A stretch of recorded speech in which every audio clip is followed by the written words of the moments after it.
Karibu watazamaji na wafuatiliaji wetu, tuendelee kukusogezea update za moja kwa moja kutoka mahakamani, na leo ikiwa ni tarehe 26 mwezi wa 8 mwaka 2026. Hii ni sehemu ya 18 wa mtiririko wa update kutoka mahakamani. Sasa tutaanzia pale ambapo tulikuwa tumeishia katika sehemu ya 17. Twende moja kwa moja tukajue ni yapi yatakaojiri leo katika chumba cha mahakama kwenye kesi ya Mheshimiwa Tundu Antipas Lissu, mwenyekiti wa Chama cha Demokrasia na Maendeleo, kesi nambari 19605 ya mwaka 2025. Ni Tundu Lissu dhidi ya serikali ya Jamhuri ya Muungano wa Tanzania inaongozwa na Rais Samia Suluhu Hassan.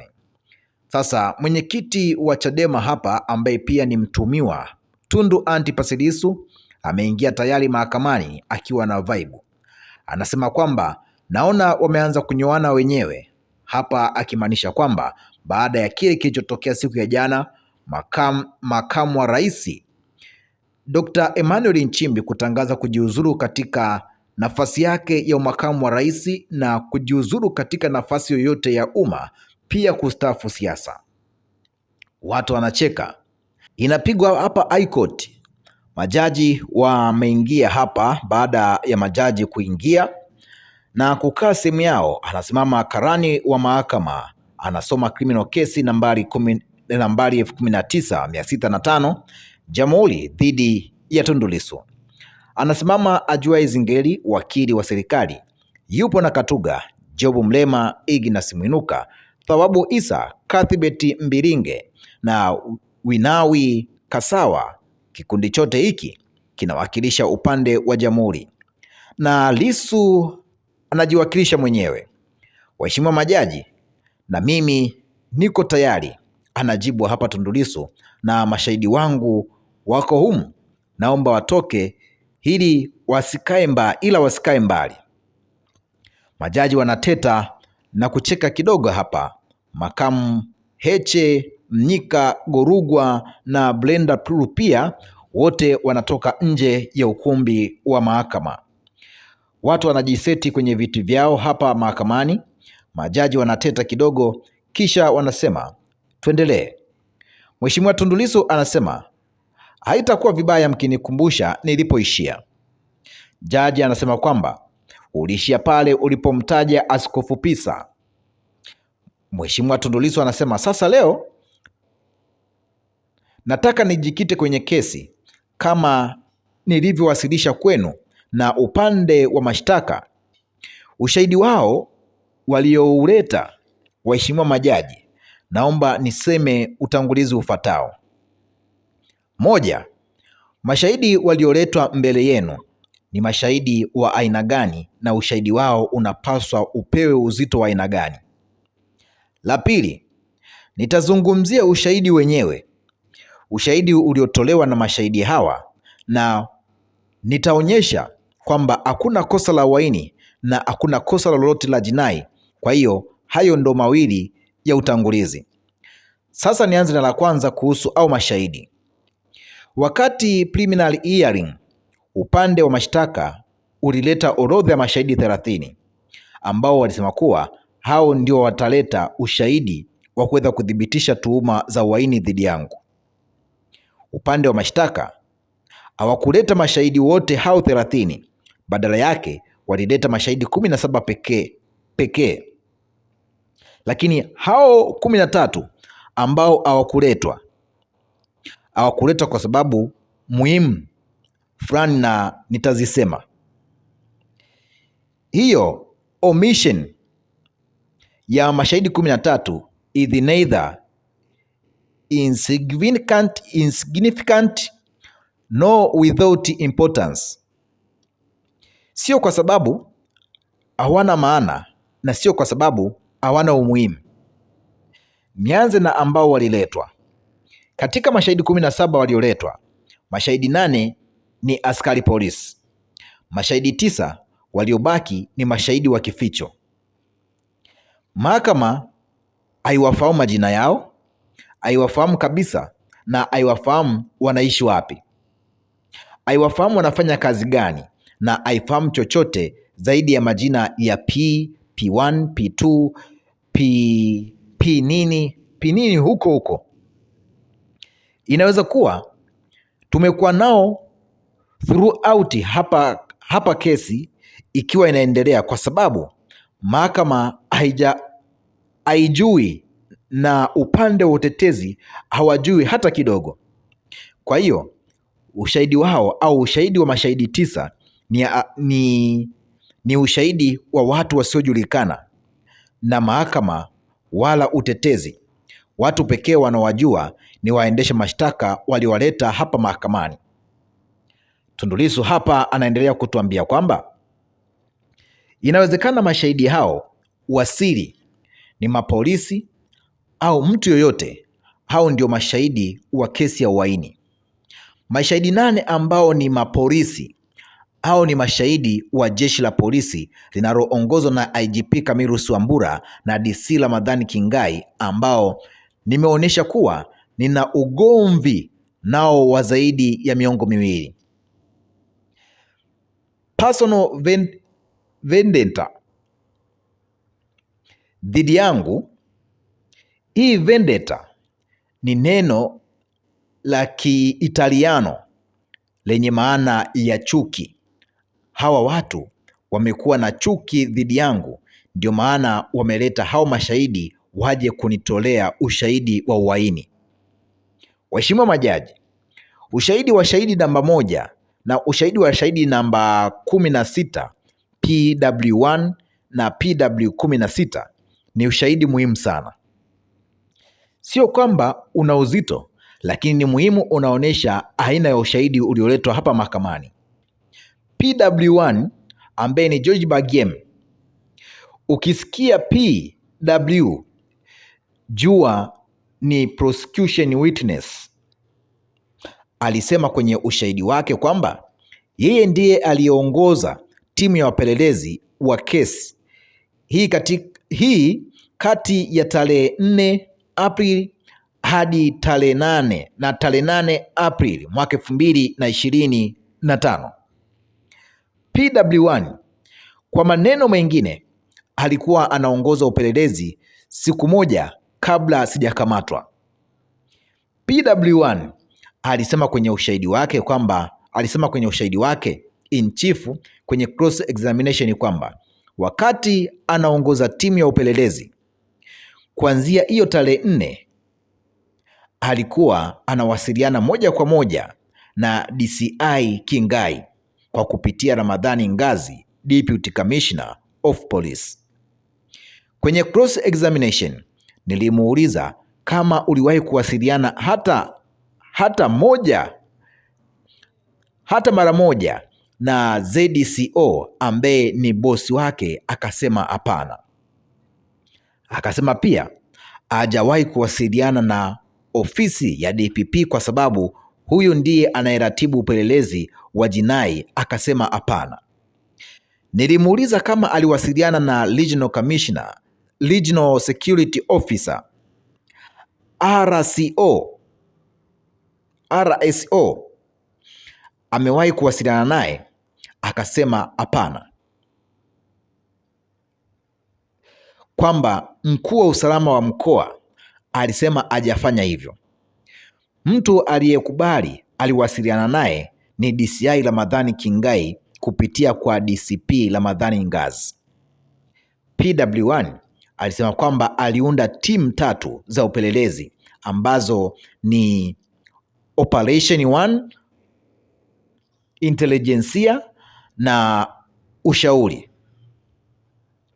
Lakini kwenye hizo timu 3, timu inayotaka kuitolea ushahidi ni timu ya operation ambayo alisema kwamba ilihusika na ukamataji.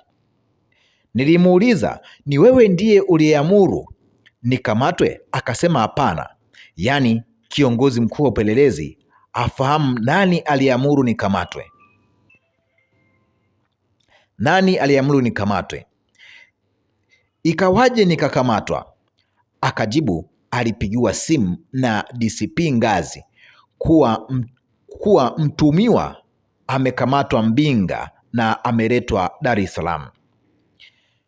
Kumbuka yeye anasema kwamba ndiye mpelelezi mkuu wakati huo. Sasa waheshimiwa majaji, huyo aliyetoa taarifa kuwa nimekamatwa ni yule ambaye ni kiunganishi kati ya DCI Kingai na pre-assembly na IGP Wambura. Sasa ni ushahidi wangu kuwa nilikamatwa kwa amri ya Kingai DCI na IGP Wambura ndiye aliyewaamuru nikamatwe, na ndio waliotengeneza kesi hiyo, si hawa hapa anaowaonyesha Katuga. Na hawa wakina Kingai miaka 24 iliyopita wamekuwa kwenye mkakati wa kunifunga. Majaji, hayo anayosema PW1 yalithibitishwa substational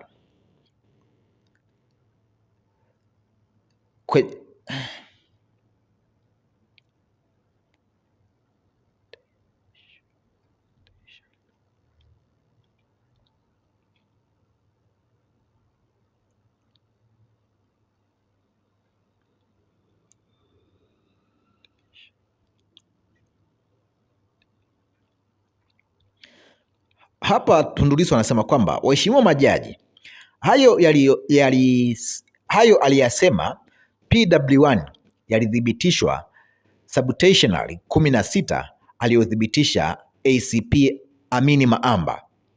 Mashahidi wengine ambaye ni PW1, PW2, PW3, PW6, PW9, PW12 na PW15, ushahidi wao kwa ujumla wao ni ushahidi wa watu wa Ramadhani Kingai na Camillus Wambura.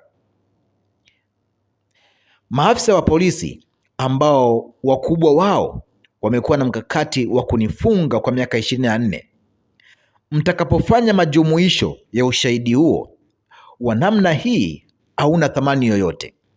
Ni ushahidi wa mashahidi wenye maslahi, unahitaji kuwa corroborated na ushahidi huru. Sasa nataka kusema kwamba ndio ushahidi tulionao na nitaleta baadaye. Sasa nizungumzie ushahidi wa mashahidi wasiokuwa polisi. Hapa tunazungumzia leo mashahidi P1, P5, P7, P9, P10, P11, P13, P14. Hawa ndio mashahidi ambao hakuna anayewajua isipokuwa prosecutor tu. Mashahidi wote hawa tuna maelezo yao ya maandishi na maelezo yao ya midomo wakiwa hapa mahakamani, isipokuwa P1 ndiye hatuna ushahidi wake wa maandishi, ila wengine wote tunao. Sasa nirudi kwenye mashahidi wa kificho. Ukimwacha yule P4, wengine wote 7 walisema hivi kwa maandishi na wakiwa kizimbani hapa. Tundu Lissu anaendelea kutupitisha kile walichosema au mashahidi wa kificho. Mheshimiwa Tundu Lissu anaendelea kutoa utetezi wake, anasema kwamba 1, walipanga njama za kufanya uhalifu wakati wa uchaguzi mkuu mwaka jana. Wote walisema hivyo kwa maandishi au mashahidi wa siri, na maelezo hayo yaliandikwa polisi. Kupiga watu, kuchoma vitu, ni wao walisema hayo, na ushahidi huo huko hapa mko nao. Lakini kitu cha pili, wote hao isipokuwa huyo P4 walikamatwa na polisi kwa kuweza kufanya njama hizo, kwa kufanya fujo, na wote walikamatwa kwa hizo siku 4, yaani tarehe 4 na tarehe 4 hadi tarehe 8 mwezi wa 4. Polisi waliwajua na kuwakamata wote with 4 days. Lakini jambo la tatu ambalo Tundu Lissu ameweza kuliongelea hapa ni kwamba mashahidi wote hao baada ya kukamatwa na polisi waliconfess, yani kwamba walitubu, walikiri kuwa tunapanga kufanya vurugu kwenye uchaguzi. Wakiwa kizimbani, walisema ya kwamba walipanga kufanya uhalifu, tena walikiri hivyo kwa maandishi. Lakini jambo la nne ambalo Tundu Lissu ameweza kuliongelea ni kwamba mashahidi ambao walikamatwa kama watuhumiwa wote waliachiwa ili waendelee kupanga njama, yani unamkamata mtu kwa uhalifu na unamwachia. Hapa Tundu Lissu anawapitisha majaji kwamba waweze kuona kwamba hao mashahidi wa kificho inawezekana ni kwamba ni watu ambao wapo humo ndani ya ukumbi wa mahakama. Sasa namba 5 akasema kwamba wote waliitwa na polisi ambaye alikuwa ni PW 16 Amini Maamba, na kuwaambia kwamba kubalini kuwa mashahidi dhidi ya Tundu Lissu, na mkikubali tutawafutia mashtaka. Wahalifu wamekiri mbele ya polisi, wakaachiwa na kuwa mashahidi dhidi ya Tundu Lissu. Lakini jambo la 6, Tundu Lissu anasema kwamba wahalifu hao self confessed walitoka Dar es Salaam, na Dar es Salaam Oktoba walikufa watu 182 kwa mujibu wa Jaji Chande. Sasa PW10 na P11 walitoka Arusha, na Arusha walikufa watu 53 kwa mujibu wa Jaji Chande. Lakini P13 na P14 walitoka Mbeya, huko waliuawa watu 80 kwa mujibu wa Jaji Chande. Polisi walikamata watu waliosema kwamba wamepanga kufanya uhalifu Oktoba na wakawaachia, na hiyo Oktoba ukatokea huo uhalifu watu wakiwa uraiani. Lakini P5 na P7 walitokea Songea, na Jaji Chande anasema kwamba huko nako walikufa watu, au kuwataja idadi waliokufa huko mkoani Songea. Lakini PW16 ambaye huyu ni polisi ambaye ni Amini Maamba alisema kwamba kwenye timu ya wapelelezi walichunguza mauaji ya Oktoba 29, na nikamuuliza kwamba hao waliosema walipanga kufanya fujo, je, mliwachukulia hatua yoyote kwa sababu machafuko yalitokea? Akajibu kuwa hapana, hakuna hatua waliochukuliwa. Waheshimiwa majaji, ushahidi wa wahalifu wa aina hii una uzito wa kisheria, una uzito gani kisheria? Huu ndio ushahidi wa serikali dhidi yangu, ushahidi wa wahalifu waliokiri kwamba tutafanya uhalifu, wakaja mahakamani wakakiri, wakarudi walikokuwa wanapanga, na baadaye watu wakauawa, wengine huko mitaani wakafa wengi. Ushahidi wa aina hii una uzito gani kwenye kesi ya uhaini? Mashahidi wa aina hii ni totally unreliable. Nitaleta kwa maandishi hoja hizo za kisheria. Waheshimiwa majaji, shtaka linasema kwamba nilitengeneza nia ya kuweza kuitisha serikali ya Jamhuri ya Muungano wa Tanzania, na nitathibitisha nia hiyo kwa kuweza kutamka yale maneno maarufu. Anatizama hapa juu mwenyekiti wa Chadema Tundu Antipas Lissu na kuonyesha hawa watu ni wajinga sana. Ngoja tusikie ataendeleaje hapa. Kuna kaukimya kidogo hapa kametawala. Sasa Tundu Lissu anasema kwamba sasa, waheshimiwa majaji, kuhusiana na shtaka hili, kwa mujibu wa maamuzi ya kisheria tuliyozungumza sana, kitu muhimu ni uwepo wa nia ya kuweza kutenda kosa la uhaini. Ushahidi wa jamhuri unasema kuhusu kwamba hiyo nia ya kuweza kutenda kosa la uhaini. Mashahidi waliotoa ushahidi na kuthibitisha hoja hii ni hawa wafuatao.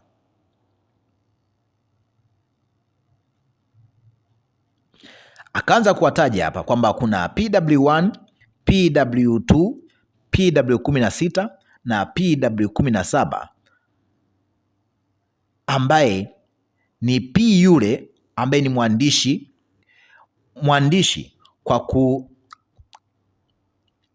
kwa ridhaa yenu naomba nipatiwe exhibit D1, D15 na D16.